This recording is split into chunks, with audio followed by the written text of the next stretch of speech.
Halo, pendengar setia Kabar Katolik. Selamat datang di podcast spesial kita kali ini. Di sini kita akan mengupas kisah-kisah inspiratif, sejarah, dan refleksi iman yang relevan dengan kehidupan kita sebagai umat Katolik.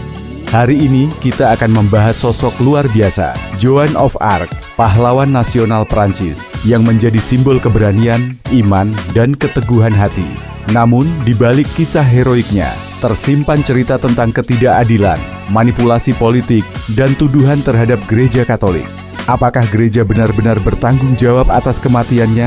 Mari kita telusuri bersama dalam episode kali ini. Joan of Arc atau Jeanne d'Arc lahir pada tahun 1412 di tengah gejolak politik dan agama yang hebat. Saat itu Eropa sedang dilanda dua peristiwa besar, Skisma Barat dan Perang 100 Tahun. Skisma Barat menyebabkan gereja Katolik terpecah menjadi dua kepausan, satu di Roma dan satu di Avignon.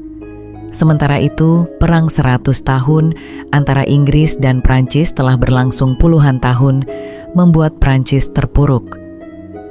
Joan, seorang gadis desa yang sederhana, mengklaim mendengar suara-suara dari malaikat yang memerintahkannya untuk memimpin Prancis melawan Inggris. Pada usia 17 tahun, ia berhasil meyakinkan Charles VII, Sang Dauphin, untuk memberinya pasukan. Dengan kepemimpinannya, Prancis meraih kemenangan penting, termasuk penobatan Charles VII sebagai Raja Prancis di Reims. Namun, keberhasilan Joan justru membuatnya menjadi target. Pada tahun 1430, ia ditangkap oleh pasukan Burgundia, sekutu Inggris, dan diserahkan kepada pihak Inggris. Joan diadili dengan tuduhan berat seperti bid'ah dan penyihir. Persidangannya dipimpin oleh Pierre Cauchon, uskup Beauvais, yang meskipun berasal dari Prancis lebih loyal kepada Inggris. Proses pengadilan ini penuh ketidakadilan. Joan tidak diberikan penasihat hukum, tidak diizinkan mengajukan banding, dan dipaksa menandatangani pengakuan di bawah tekanan.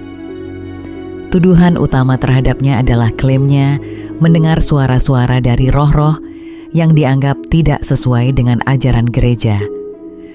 Salah satu momen paling menarik dalam persidangan ini adalah ketika Joan ditanya tentang paus mana yang ia anggap sah. Dengan tegas, Joan menjawab bahwa ia mengakui paus yang ada di Roma.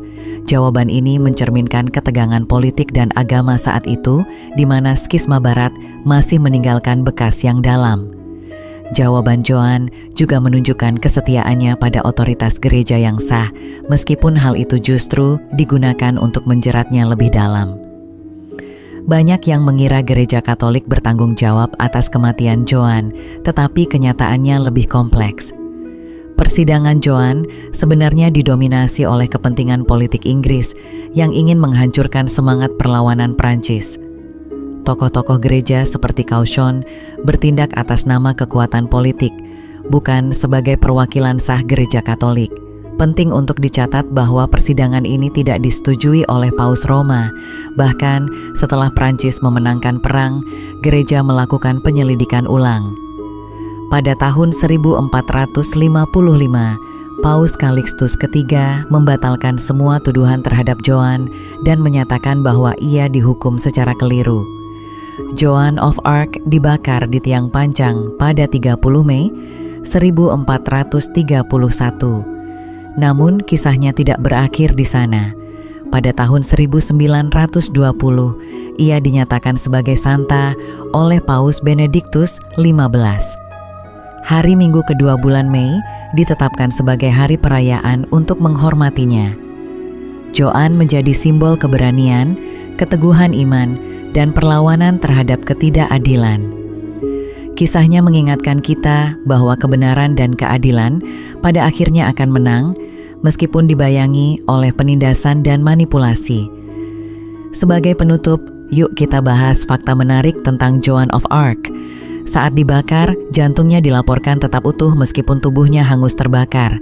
Hal ini dianggap sebagai mukjizat pada masa itu.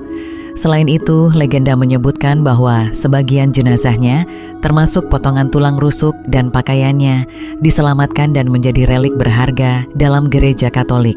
Kisah Joan of Arc mengajarkan kita tentang pentingnya keadilan, keberanian, dan keteguhan iman.